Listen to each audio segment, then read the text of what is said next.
Ukraine ने पहली बार रूस के खिलाफ हेलीकॉप्टर ड्रोन का कैसे इस्तेमाल किया, यही अगली बड़ी खबर है। यूक्रेन का रूस पर पलटवार, यूक्रेन ने मॉस्को पर अटैक किया और ड्रोन से इस हमले को अंजाम दिया। पहली बार हेलीकॉप्टर ड्रोन का इस्तेमाल किया गया है।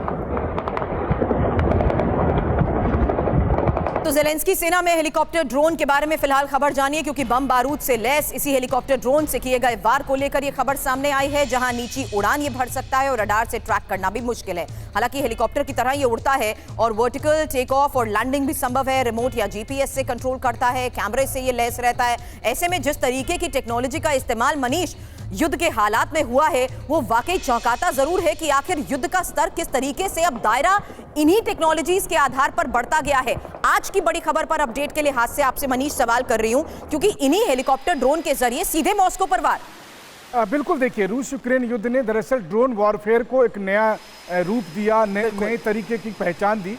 और यही वजह है कि आज की तारीख में पूरी दुनिया ये कह रही है कि अब युद्ध केवल परंपरागत हथियारों से नहीं लड़ा जाता, बल्कि उसमें ड्रोन का इस्तेमाल होता है। इजरायल और हमास के युद्ध में तो आगे बढ़कर एआई का भी इस्तेमाल होने लगा था। लेकिन सबसे बड़ी बात है कि जब यूक्रेन की तरफ से इस तरह के ड्रोन हमले हो रहे हैं, इसके बावजूद कि आप देखिए कि तमाम तरह के एयर डिफेंस सिस्टम को रूस ने अपनी सीमा से लेकर मॉस्को तक लगा रखे हैं, लेकिन तब भी उस पर हमले होते हैं। मॉस्को तक भी लगातार हमले हो रहे हैं। हालांकि ये भी बात सच है कि बहुत सारे ड्रोन को चाहे अगर आप कहें कि एयर डिफेंस सिस्टम के जरिए या इलेक्ट्रॉनिक वॉरफेयर सिस्टम के जरिए वो मार गिराने में कामयाब होते हैं, लेकिन तब भी नुकसान हो रहा है। कहने का मतलब यह है कि मॉस्को पर भी ये चुनौती बनी हुई होती है खुद को बचाए रखने के लिए।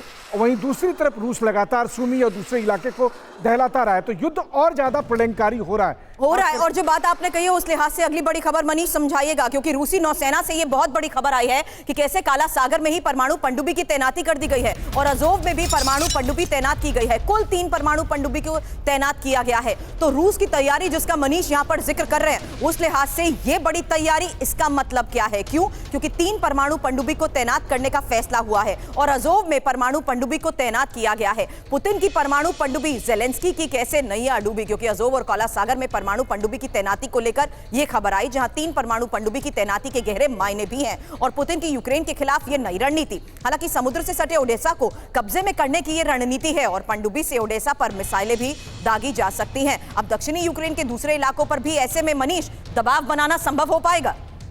बिल्कुल, देखिए, ये दरअसल एक अलग लेवल की तैयारी है। सी ऑफ अजोव के से मैं कुछ ही दिनों पहले लौट कर आया हूँ और वहाँ पर आप परमाणु पनडुब्बी लगा रहे हैं। ब्लैक सी में तो रूसी ब्लैक सी फ्लीट का एक बड़ा बेड़ा पहले से शामिल होता था, जहाँ पर लगातार यूक्रेन की तरफ से उनके वॉरशिप को अटैक किया जाता था। लेकिन अब वहाँ भी न्यूक्लियर सबमरीन जब लगाए जा रहे हैं, तो रूस की एक अलग लेवल की तैयारी है। ये तैयारी न केवल यूक्रेन में ओडेसा और सूमी तक सीमित है, बल्कि बहुत हद तक ये तैयारी इस दृष्टिकोण से भी है कि अगर आने वाले समय में अचानक यूरोपियन देशों की तरफ से कहीं कुछ गड़बड़ हुई तो उसका भी पलटवार किया जा सकेगा। आप देखिए, आज की तारीख में रूस जहां जहां संभव हो सकता है वहां पर अपनी न्यूक्लियर सबमरीन को डिप्लॉय कर रहा है, एक से बढ़कर एक हथियार को डिप्लॉय कर रहा है। कम से कम अब उसका मकसद यूक्रेन को तबाह करना केवल भर नहीं है, बल्कि उसके आगे की कुछ रणनीतिक सोच है जो आने वाले महीनों में साबित होगी।